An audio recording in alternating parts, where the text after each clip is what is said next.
And then we have anticipation, and I put a little frame here from Elden Rings. I think this is, yes, Elden Rings. And anticipation is generally thought of it like in games, like you see here that this character makes like a massive anticipation before starting to attack to let the player know that this thing is going to move. This is something that happens in like a lot smaller scale all the time. You can see here that if you watch this animation, there isn't like a part where the animation begins, it just immediately starts. And you can see here there's a slide going back and then it speeds up.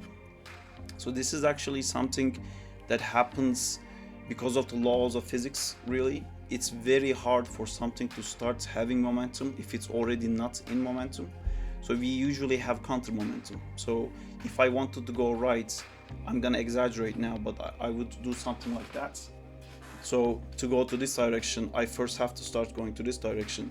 In cartoon, this is exaggerated to a point where I would go like, whoa, whoa, like that. But even if I was like this and wanted to go to the right, there is a part of me that always slightly pushes to the opposite side, like to be able to start the momentum, and then the main momentum that I want to keep, which is going to this direction, can build on top of it. It's kind of like rolling down a boulder. If it's already rolling down, it's a lot easier to make it keep going faster. So that's the main principle of anticipation. And if the anticipation is missing, you will have what we have here, the sudden moments, where it's almost like a surprise that this thing started to move. That's an unwelcome surprise. If this was done in games, and you will see that a lot in some games actually, where the character will be standing like this and then there will be an attack animation, that's like an unwelcome surprise. For games, it's really frustrating because you want to see what's going to happen so you can prepare yourself for it.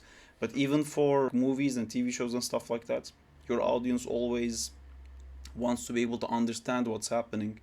So when you give them an opportunity to like show that you're going to the opposite side, it's a bigger contrast for them to understand you're going this way.